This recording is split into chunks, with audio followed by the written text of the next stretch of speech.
thicker than Yeah, it really is. Yeah. No. This is going to be like Bristol. We're going to be racing here. We all ought to have NASCAR shirts on right now. That 88-point font. I think that was actually 44. Might be 54. I don't really know. Is this your dissertation? My dissertation was over 400 friggin' pages long. Yeah, it was qualitative. Oh, jeez. Yeah, if you Google me, this will come up.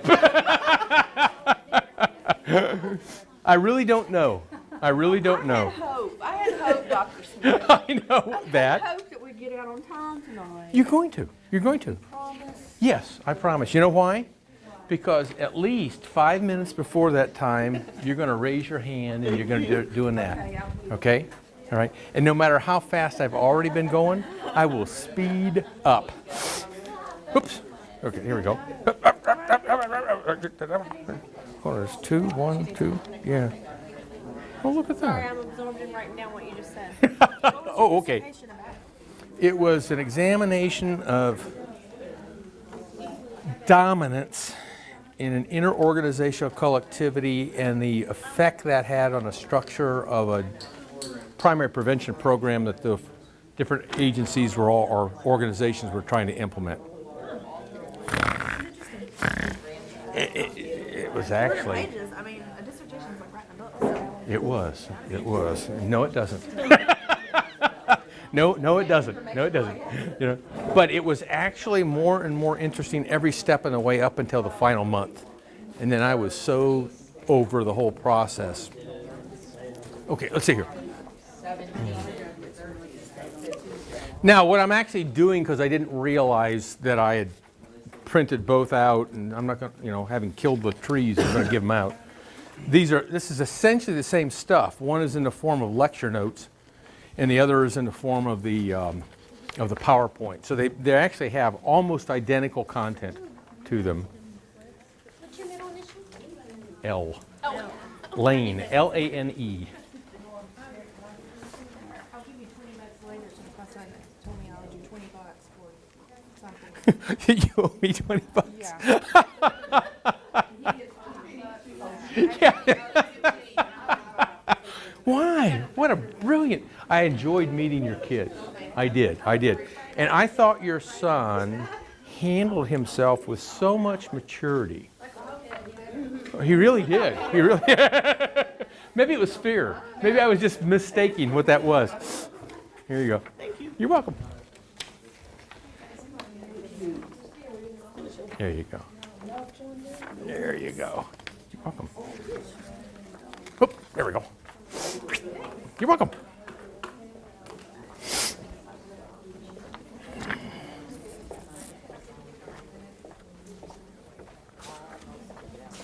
Okay, let's take a look at organizational change here.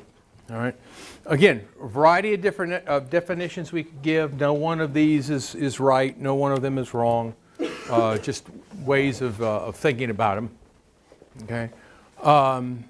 Hage, well-known organizational theorist, there you go, defines change as the alteration and transformation of the form so as to survive better in the environment.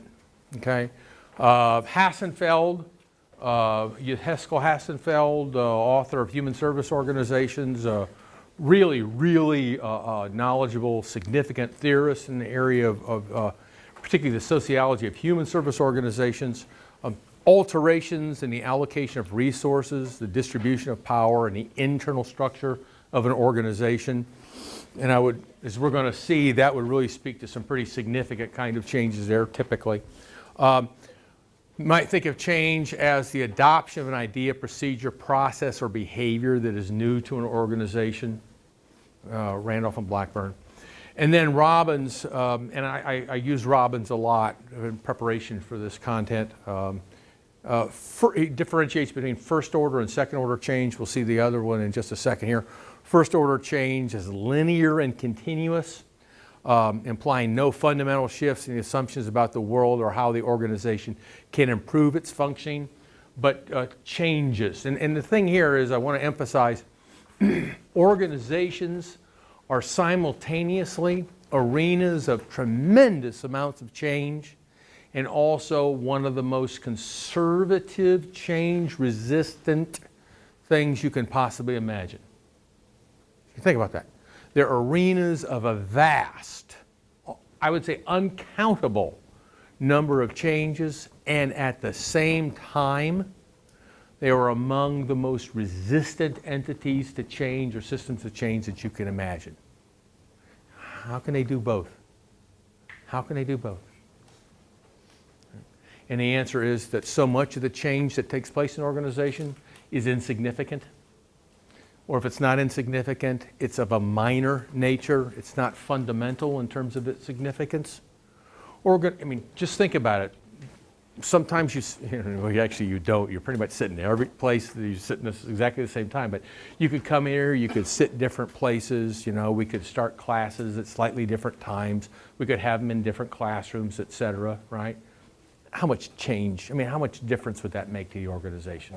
Not much at all, but it would represent things that were different from one day to the next. Okay?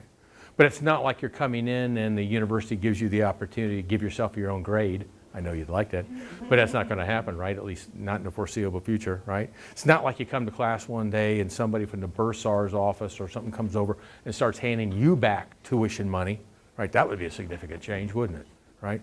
And do you think the university is going to tolerate that? Do you think it's going to resist that? Yeah, it's going to resist those things. So when we're talking about all the change that can take place within organizations, so much of it, yeah, it does. It does. But it's not the important stuff. The organization was built to accommodate all that relatively minor stuff. It doesn't attend to that. It doesn't care that much. But the big stuff, that's a different order of things. Okay? Now, we'll get into talking about that in just a bit, because we're also going to be talking about innovation. And the organizational literature differentiates between change and innovation. Change and innovation. So innovation represents a kind of change that's more significant. It really represents new ways of thinking or doing that in the past was alien to the organization. So innovation in this context represents departures from existing practices or technologies. Right? It involves the adoption of a product, service, or technology perceived to be new by the organization. The adoption of an idea, procedure, process, or behavior that is new to a broad spectrum of organizations in an industry, market, or a general environment. Right? Notion here is that while it might be commonplace in another industry, if it's new to our industry, if it hasn't been used in our industry, and we adopt it, we would probably regard it as innovation. So all innovation is change, but most change is not innovation. Got that? Does that make sense? All innovation is change, but most change is not innovation. Most change is variation within a dominant existing paradigm. Innovation involves adopting a new paradigm, if you will. And then when Robbins talks about second order change, notice what he's talking about here: multidimensional, multi-level, discontinuous, and radical change involving reframing assumptions about the organization and its environment. So for Robbins, second order change is what we would think of in this other definitions as innovation. Okay, that's simply by way of kind of establishing what we mean by these terms. Okay. Now, one of the reasons that so much change can take place in organizations and organizations can still be resistant to change deals with this very, very important distinction here. This might be one of the most important distinctions that we actually make here from a theoretical level. And it's the difference between changes in and changes of a system. Right? So here's the graphic that I've come up with. Here, this is Mike Smith demonstrating this. Okay? All right. Is change occurring? Really, yeah. I mean, but change in the system is occurring, because an arm here doesn't look the same as an arm here. This doesn't look the same as this. So actually there are several different kind of changes that are occurring, but the fact is, hey, I'm not any different. Physically, I was built to do that kind of thing. I do that all the time. I'm real good at it, right? Right. Now, if in process of doing this, the arm falls off, all right, change of system. Okay. Most change in organizations is simply change in the system, right? Not change of the system.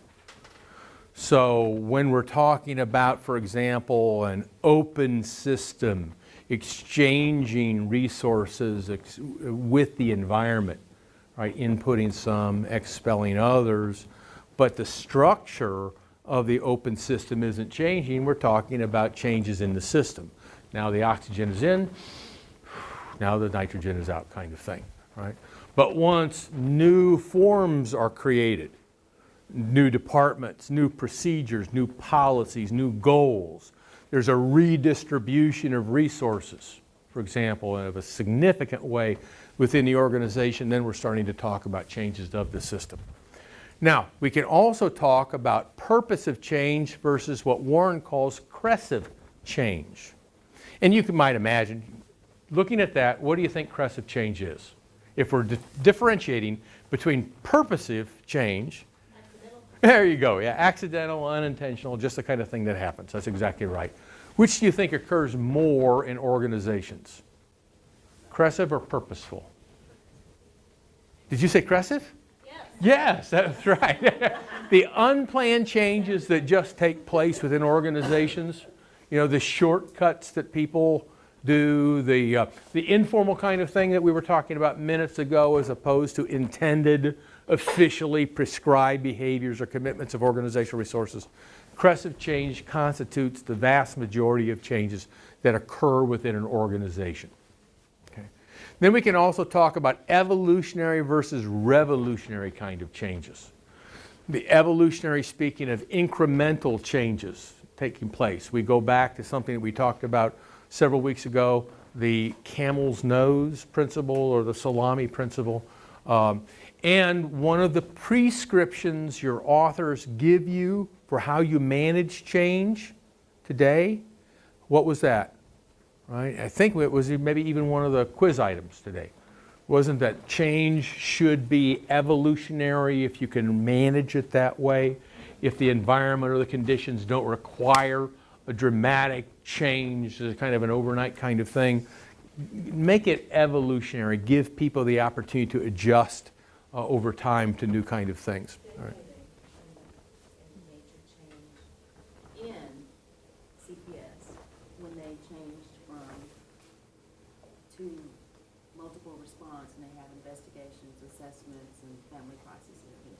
So they had 3 programs in a CPS. Before it was you just went out and you investigated or whatever. Mm-hmm. They were all called investigations, and it caused, and there was a shift in team leaders and case managers and everything. And it really upset a lot of people. I can believe it would, because it would change roles. It would change one's own sense of competency. It would deny from some people the things that they liked best about their jobs. If it were overnight kind of thing, people wouldn't have the opportunity to kind of work their way into certain kind of niches, kind of feel their way into it. There would be confusion in terms of who would be responsible for certain kind of things, problems of coordination and communication to make sure that the right hand knew what the left hand was doing when responsibility was being passed off to one another. Yeah, just think of the amount of learning that folks at the organization, that folks in the organization would be expected to do in a very, very brief period of time. Overload kind of thing. It's still not smooth, and we still have a lot of issues with it. I can believe that. I can believe that. Change sought versus change forced on the organization. An important distinction here. Change sought, generally easier to get people to buy in to those kind of changes because they see something in it for themselves. Not necessarily in a selfish way. It could be very, very altruistic. But the change is desired as opposed to feeling that you're being run over by a bulldozer and you have no kind of options available to you. Symbolic change versus real or substantive change. There can be a variety of symbolic changes that take place without anything in a profound way, in a significant way actually being altered. Now, symbolic change still can be very, very important to people because culture is largely, not entirely, but it's largely a symbolic reality. And we're taught in our cultures to hold certain kind of symbols as very, very important, either in a positive or negative kind of way. So we can build our identities, we can build a lot of satisfaction, life satisfaction around the symbols that surround us. So even symbolic change can, for individuals, be highly important. Hassenfeld distinguishes between change and adjustment, and as I'm moving more quickly here, single loop and double loop learning. I do want to mention something here about single loop and double loop learning, though you don't hear too much about it outside of the literature. It's this. Single loop learning involves identifying performance problems and then correcting them within an existing paradigm, within the kind of the rules of the game that we always follow in our organization, right? Oh my goodness, I see that you have, you left item number 6 on your TPT3 form, that's incomplete. You'll please go ahead and check box number 1. Thank you, right? Now, double loop learning involves addressing a performance issue, but using that as an opportunity to examine organizational goals and organizational processes, organizational values, where we might say, oh, you left that blank because that has nothing to do with your job.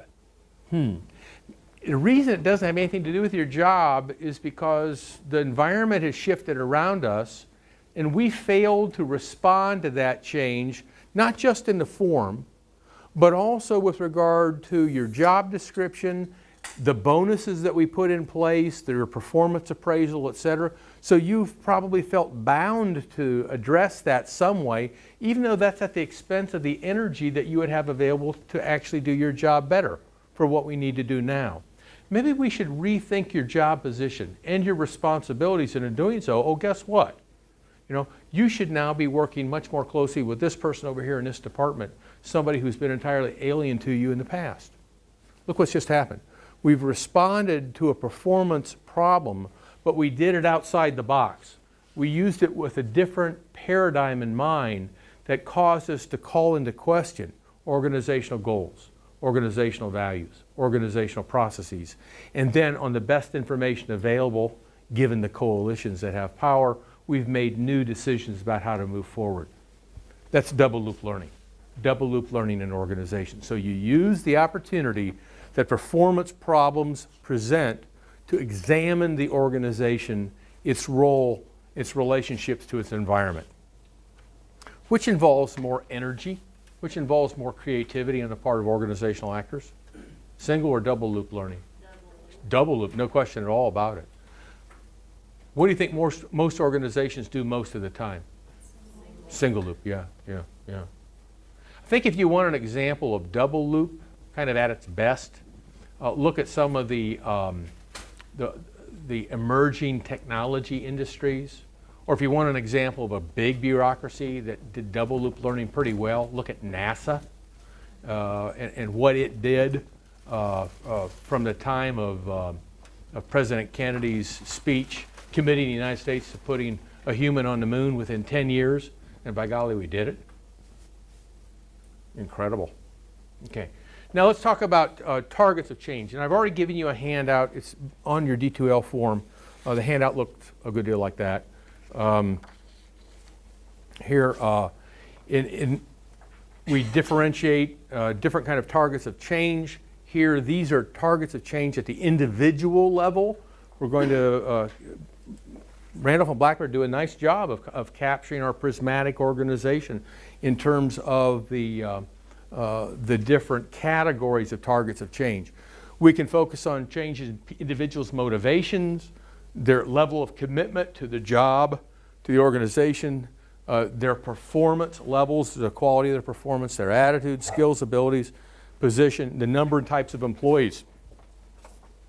Oh, not only can we focus on those kind of things, but because we can focus on them, these are also things that can be affected by crescent changes as well, right? So unplanned changes can be occurring at any of these levels at the level of the individual. Right? At the level of interpersonal and group dynamics, we can talk about leadership styles, the level and type of power, the distribution of power that's available within those groups, authority relationships within the group or across people, conflict management styles. That can be very, very important, particularly as the organization, the demographic workforce, or the demographic aspects of the workforce change, how to help people move toward resolution of conflict when cultures have different kind of styles that are related to that. Group composition and group cohesiveness. Again, all things that are potential foci for change, but also places, dimensions of interpersonal and group process that can be subject to crescent change as well. Oh, and in general, because they can be the source of, or the target of crescent change, if you will, the place where crescent change takes place, they tend to be. So look for changes typically to be occurring here. They don't, not necessarily significant, but that's where you're going to find a lot of them. At the organizational level, goals and strategies, culture, technologies, processes, structure, task designs. As we move up here now, though, realize that, as we're going to get into in just a second, the forces of inertia, the forces of conservatism become much stronger here at the organizational level. They require many times a top-down approach, given the scarcity of resources, the scarcity of time that's frequently available to organizational actors to make changes at this level. All right. At the environmental level, you can see efforts at changing laws, at changing the nature of competition that exists within the environment.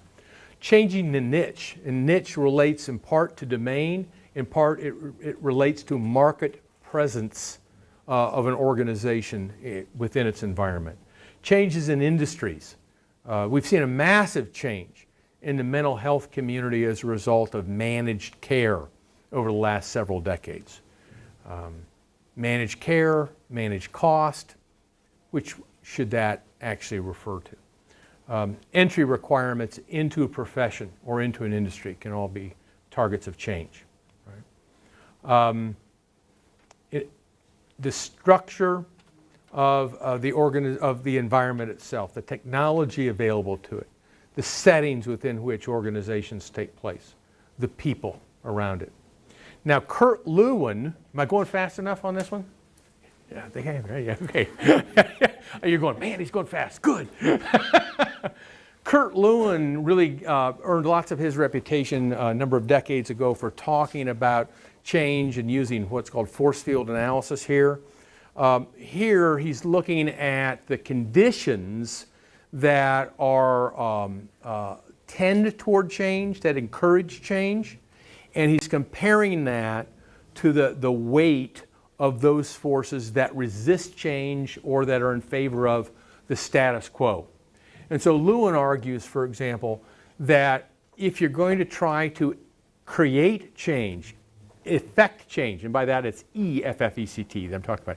If you're going to try to effect change, then you need to prepare the environment, if you will, for that. So he talks about unfreezing those conditions that lock the events into a status quo.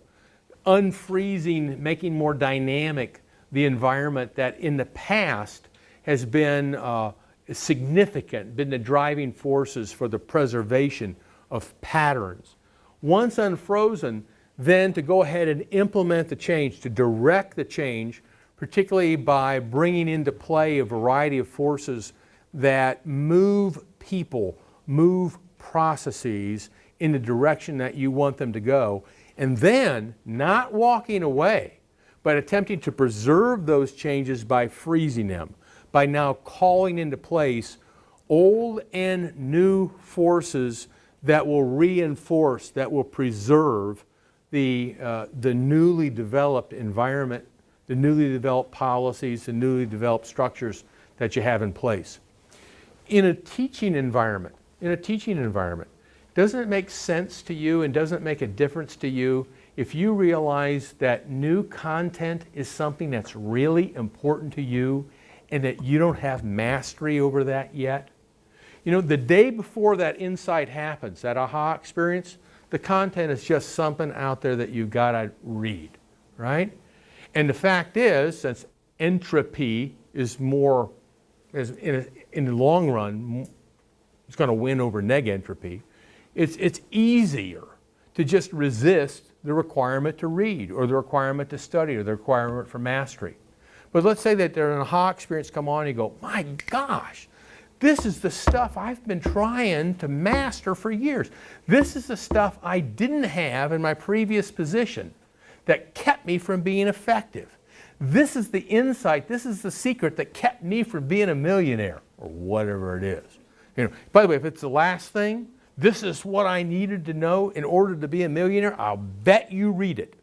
I'll bet you read it right away. And you will look for an opportunity to apply that knowledge. It will be exciting and rewarding for you to be reading this and develop mastery. Well, what happened? You know what that insight was? That was the unfreezing. The unfreezing was your realization that that was important to you. And then the reading, if you will, becomes that dynamic motion toward change. And then the thinking about it and the practicing and then the reward that comes as you begin to practice those new skills or rely on that new knowledge, those then become the conservative forces now that help to put in place the new knowledge. That's what he's talking about here. That's what he's talking about here. Now, point here is, why is that important? Oh, and by the way, that's good stuff to have in general. That's, you know, to be thinking about that. There's not a roadmap there, though. That's not going to point you in the direction of the specific variables that you need to be able to influence with regard to a change event. Very, very general, important from a broad kind of perspective, but you're still going to have to get your hands dirty with the much more specific knowledge of the issue of the people, of the systems within which you find yourself, with whom you find yourself working, in order to then operationalize this stuff in a meaningful way. And you have to be able to be competent with your own reading of political influences, interpersonal dynamics, etc., to bring that about. Reminder that organizations are inherently conservative. They resist change like nobody's business. Right? One of the things that helps organizations to resist change are things that are so fundamental, like goals. Have you thought of goals not just as things you're trying to accomplish, but as major constraints around your freedom of action, your freedom of thought, your freedom of choice within organizations? You know? They're huge constraints with regard to the options that are available to organizational actors. So when you're starting to think about thinking outside the box, we also have to realize that there are constraints that commitment to organizational goals have in terms of how far out of the box you can get before you're just alien, before the kind of thinking that you're doing just doesn't make sense within the paradigm that an organization has. Oh, when we start talking about things like organizational culture, we start talking about things like organizational roles, particular positions, job descriptions, and all that goes into job descriptions. When we're talking about technologies and the law of the hammer, etc. All of those things represent constraints on change as well, forces of resistance. So let's start talking about what some of these things are. Variety of them. People in the organizational literature with regard to change love to identify sources of inertia in organizations. Just like people in ego psychology have loved to identify defense mechanisms, which I think are pretty fascinating anyway. You know, how many psychological defense mechanisms are there? Well, it depends upon the theorist that you're talking about, right? Same kind of thing in terms of resistance to change. So we'll just kind of run through a bunch of them. You'll get a good idea of what they are here. You know, familiarity with existing patterns, right? People putting blinders on, not realizing that in doing so, that they're limiting themselves, not realizing the extent of limitations that have already been imposed by existing patterns. Opposition by groups within the organization. Right? And those can be groups that are very powerful groups. They can also be groups that are very relatively impowerful is where I was going to go, but I'm not going to say that now. Relatively powerless. But if a relatively powerless group, like a relatively powerless person, manages to negotiate a niche that's acceptable to the person, then change can be fundamentally threatening to those individuals. It's sometimes the most powerless people in the organization who are most resistant to change because they finally manage to create a niche that they can endure. And virtually any change is perceived as something that will be beyond their ability or their power to recreate again. So they'll be stuck in a meaningless, a pathetic job again, a source of considerable resistance to change. There can be inability to change. People simply don't have the mindset, the resources, and those could be cognitive resources, they could be physical resources, they could be monetary resources. They may not have the skill sets to accommodate the changes that are being called for, and so they will resist those. What are sunk costs? What are sunk costs? Is it literal? I mean, you've already invested all these resources? That's exactly what it is. You've already invested all these resources. You haven't gotten the yield out of it that you expected. So from an economic sense, it doesn't make sense. And the economic sense doesn't refer strictly to dollars. It can be the emotion that you put into something. It can be the effort that you put into something. It could be the burnt bridges, if you will, the political capital that you spent in bringing something about, and you haven't been able to build those bridges, build the political currency again. You may not be willing or even able to engage in the change that you might wish to do. There are official constraints on behavior, laws and regulations. Unofficial constraints by way of informal customs. Interorganizational agreements, which could include labor contracts, particularly in a collective bargaining arena as well, because you're negotiating with a collective bargaining unit. Right. Katz and Kahn, people I've quoted a number of times, like to talk about resistance to change as well, and they talk about organizations as being overdetermined. So with personnel selection, training, reward systems, etc., all built into the very much the fabric of the organization, these things constitute significant barriers to change. I like this, the error of local determinism. That is, people forgetting how their particular sub part or subsystem of the organization relates to the whole and to the local changes and to the viability of the organization overall. Individual and group inertia, threats perceived to groups. You can read these things. You see where we're going from here. Okay. More of them, even small. Weinbach and Taylor do a very nice job of coming up with some sources of resistance to change that you don't see in a lot of the other organizational literature. This is coming right out of your textbook if you were looking for where it was, so I would hope that this stuff looks familiar. This thing here that I'm pointing to, can you see that? Yeah.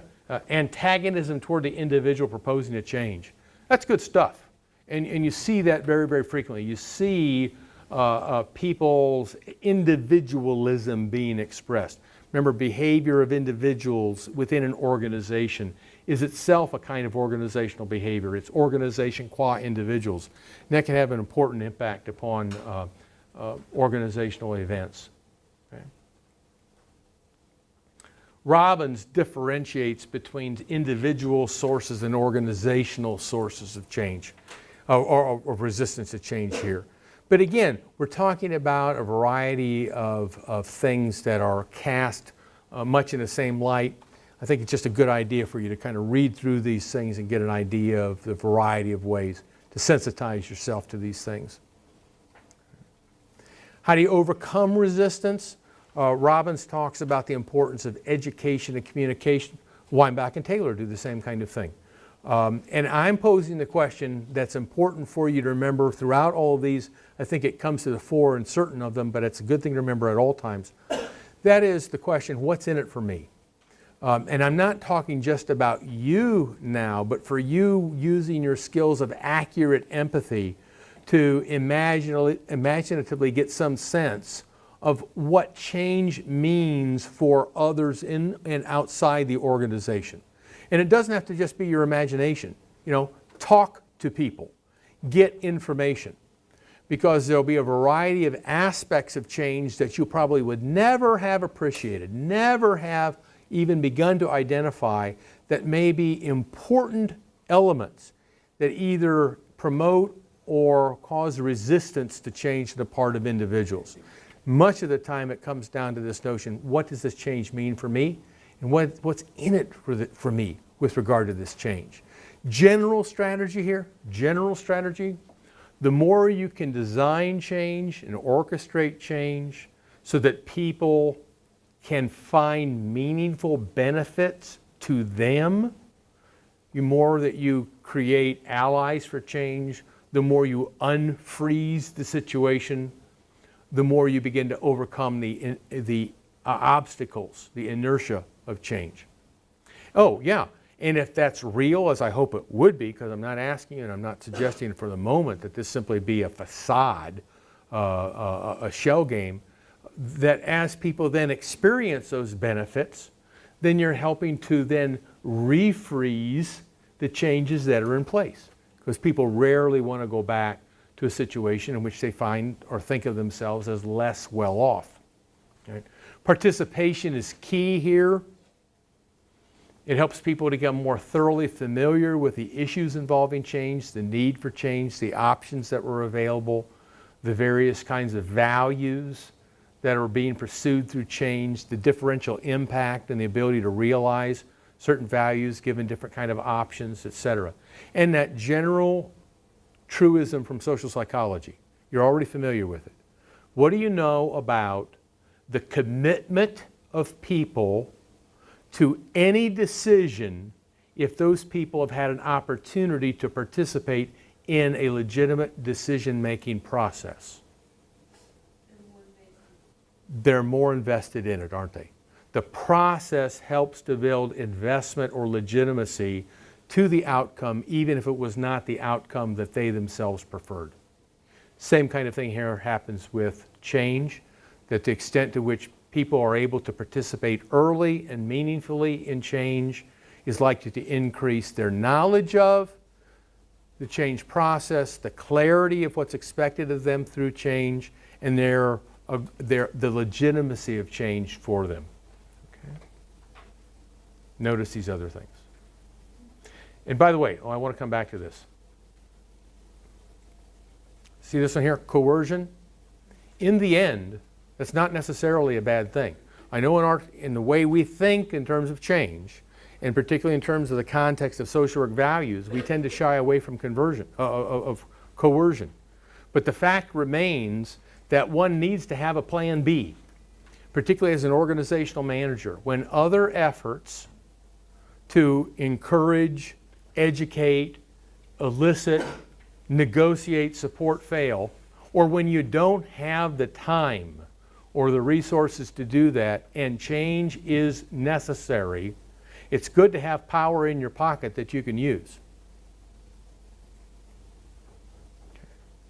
Hassenfeld talks about those things on the other side of the coin. What are those conditions that encourage change, that can help promote it? Okay, changes in funding patterns. Anybody need any convincing of that? Right? Not a bit. Flash a dollar and watch people begin to change their levels of interest and their commitment to programming in order to pursue it. Okay? Shifts in availability of any one of a number of things. Resources, clients, technologies, professions, participants to your organization. Changes in conditions attached to funding, changes in dependency of the organization on funders, changes in government policies. Again, you can read these kind of things. You have the handouts. Notice that an organization's political economy, that is not only the resource environment, but the political context of its environment tend to favor incremental rather than radical change. Said differently, if we're thinking about an organizational set, right, would you think it easier for Daphne, organization Daphne, to change incrementally and adjust over time her behavior with regard to these other organizations? Or do you think that these other organizations that relate to her and have related to her over time would invite or be tolerant to a radical change in organization Daphne, in who she is and how she functions? Which? Incremental, right? If at that. Because in many networks or organizational sets, many interorganizational contexts, these other organizations will even resist any kind of change they might regard as significant, whether it's incremental or not, if it's not to their best interest as well. Again, what's in it for me? And many times organizations in being an actor and helping to create their own environment are able to do so by negotiating relationships that are good not only for the focal environment or focal organization, but it's also good for the other organization as well. That's what brings about this partnership, particularly if there's no kind of overarching policy or authority that's requiring it. Right. Innovation, just by way of a brief review here, can be programmed, that is planned. It can be non-programmed, non-planned. Again, notice that it frequently occurs with surplus resources. It can also occur when there's a significant shortfall in resources, and you really have to think out of the box in terms of how to meet organizational goals, how to meet performance requirements. And it can be distressed. Notice that this can occur with problems in organizational performance or organizational failure. When you're looking around for ways that you have to get the job done because you've been failing to do it all along. Okay. Now, what are some of the characteristics of the innovation, the idea that helps to lead people to adopt it? This is the question that's being asked here, right? Well, one of the things happens to be cost, right? What are the economic and social costs of the innovation? Now, it won't come as a surprise to any of you as we go through these, what kind or how these variables might play out as to whether they encourage or they discourage the adoption of an innovation. So, if an innovation, if the idea to implement it would cost a great deal of monetary resources and come at considerable political cost to the organization, do you think that's an idea that an organization is likely to adopt? No, it isn't, right? On the other hand, if we're talking about economies of effort to produce the same kind of product, and oh yes, that we'll also be able to garner considerable political capital from doing this, is that an idea that we're likely to adopt? Yes, it is. So cost becomes one of these things. What's our return on investment here? How efficient are we likely to be? Which is to say, how much product can we produce given the resources that we invest in this transformational process once we've accounted for scrap, once we've accounted for loss and waste. What's the clarity of results? Communicability. How clearly can we communicate to important constituencies inside and outside the organization of the value of what it is that we're producing? Important. How complex is it? Is it over our ability? Is it beyond our ability to accommodate? Or is it something that's relatively simple? Scientific status. Right? Does it have that magic quality in Western culture that it has some kind of scientific standing? Right? If it does, you've now facilitated your ability to succeed in the debate as to whether to adopt the idea or not. Oh, and even within the scientific community, if it can be quantified, if you have nice, clear, quantified results as opposed to qualitative data, right? What's the perceived relative advantage of a particular idea over other alternative ideas? Okay. Right. What's the point of origin here? Is it within or is it external to the organization? Right. One would think that if it's an idea that's originated from within the organization, you're likely to be able to garner people who are within the organization to be its proponents, for example, and may be able to do that without raising the criticism of people or important constituencies outside. If the idea comes from outside the organization, it will probably be perceived as an intrusion upon some level of organizational autonomy, which may or may not exist anyway with regard to decision making, but perception is a lot of the game. What's the timing and the sequence of events that takes place before you actually have the innovation completed? And here's so important. Is it reversible? If you attempt an innovation and it doesn't work as you plan it, as you hope it to work, or you wind up you can't really implement it because you don't have the capacity, you don't have the resources or whatever, can you go back to square one? Right? Can you go back to plan A when plan B didn't work? For what it's worth, in antiquity preservation, reversibility is huge. So for example, the Parthenon in Athens, it's being attacked terribly by environmental conditions, acids, etc., in the air and in the rain. And one of the problems is there's a whole lot of ways in the Acropolis that people now could preserve it, but the preservation will have a permanent, irreversible impact on that archaic structure. Now it'll preserve it, but it will preserve it changed with a 2012 fingerprint on it. And so part of the task then becomes, can we find some other way to preserve the old, but without a permanent fingerprint? So if we come up with a better way to do it in 30 years, we can reverse what we've done and implement something new. I just found that interesting, and it was an opportunity to talk about it here. Okay. Now, we're continuing. Innovation characteristics relating to the decision to adopt, right? What are the interpersonal relations here that are involved? People in organizations still count. People in organizations still count.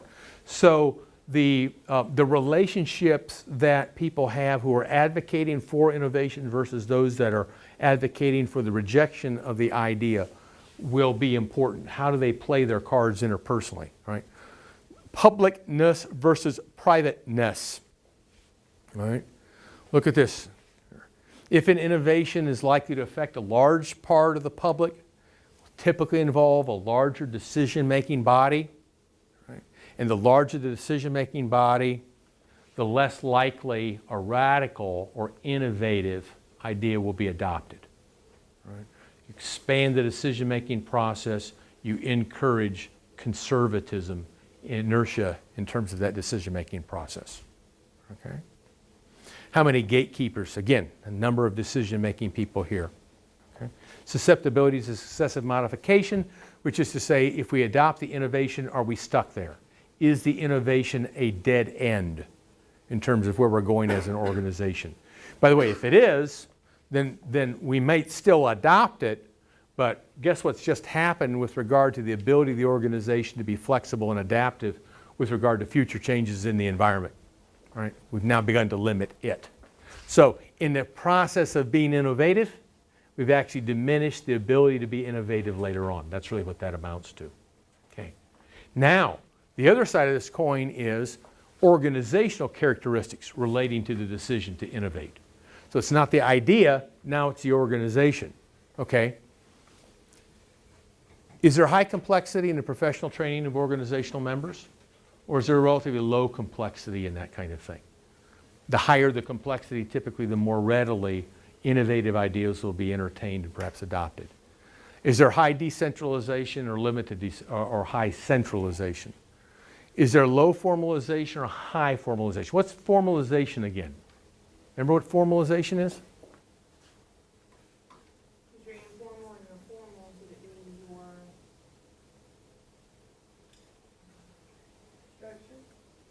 It's an element of structure. Yes, it is an element of structure. But which element is it? What does it mean as an element of structure? Bzz. Okay, time is up. Yeah, there you go. Okay, the extent. It's for people who are going to be watching this, who might not be in this class right now. They need to know now. It's 1:30 a.m. It's 1:30 a.m. We have been here in this classroom with a tremendous group project that went on. I thought you were just outstanding in that. Your depiction of Abraham Lincoln, was phenomenal, and I appreciate the beard. It really, really sold it. It really sold it. So we're all getting tired here, and that's the reason for that. Formalization, the extent to which the norms in a system are explicit. So how much rules, for example, how the regulations, the clear expectations, etc., right? Those things will impede formalization typically, right?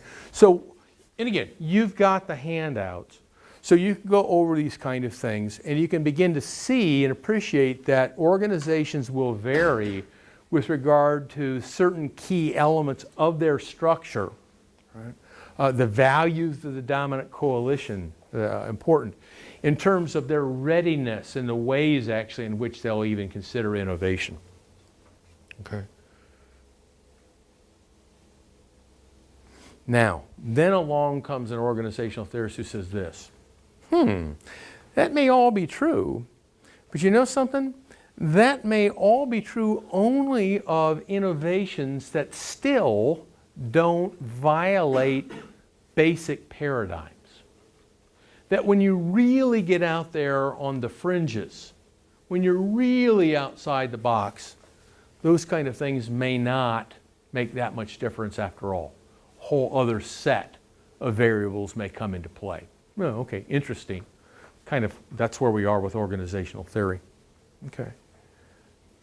Notice that radical innovation may require the highest degree of centralization. And what centralization? It's 1:30. That's exactly right. And your depiction of Mary Todd Lincoln was particularly capturing Okinawa, really, was phenomenal. It was really phenomenal. That's right, right. Centralization is the extent to which power is concentrated in the hands of a few. That's exactly right. So we're typically talking at the very high, at the kind of the top, the apex of the hierarchy here. That may be required in order to push through the most radical innovation, in order to move through all the variety of resistance and inertia that's likely to be elicited. And radical innovation will likely elicit the widest variety, the most passionate kind of opposition that you're likely to get. Right? Now, rational processes more likely to be involved when you're working with determinate technologies. Determinate technologies, we really understand the technologies of change. We really understand the methods of change. We know how they work. So we can make some very careful, deliberate analyses and make decisions on the basis of rational criteria. We haven't talked about this notion of decision making. I'm going to bring it up right now. March, Simon, and Olson talked about the garbage can process for decision making. And the argument here is going to be that decision making with regard to organizational change or innovation is more likely to approach this garbage can model if we don't have clear understandings of how our technologies actually work in the transformational process. So what's the garbage can model? Well, think of a garbage can and think about how things are not nicely layered and rationally structured in a garbage can. They all get thrown in. The next time you throw something in there that's heavy, it goes to near the bottom of the garbage can. It moves and shifts things around. So there's a mumble jumble of stuff that takes place within the garbage can, right? Decision making according to the garbage can model is this. Who are the actors? What are the things that they're interested in? What are the opportunities that they have to actually make a decision? Who's going to be at the meeting versus who isn't? All of those things get thrown into the actual reality of organizational decision making. So that you might have the best plan on earth, but you know something? You can't make it to the meeting because you've got another appointment. Right? And so it's your troublesome opponent in terms of organizational politics who comes in and steamrolls his or her way to the day, and your nice proposal now is no longer really viable because people don't want to go through that again. Decisions made. Now, is that a way an organization should make a decision? It's not the way it should. Any of you familiar with organizations that make decisions that way? Sure, we all are. And that's what Marshall Olson and Simon argue, that so much of organizational decision making isn't rational. It's intended to be rational. It's bounded rationality that gets played out in an unpredictable and dynamic little political economy.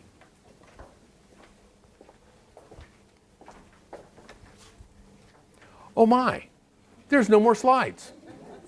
That's it.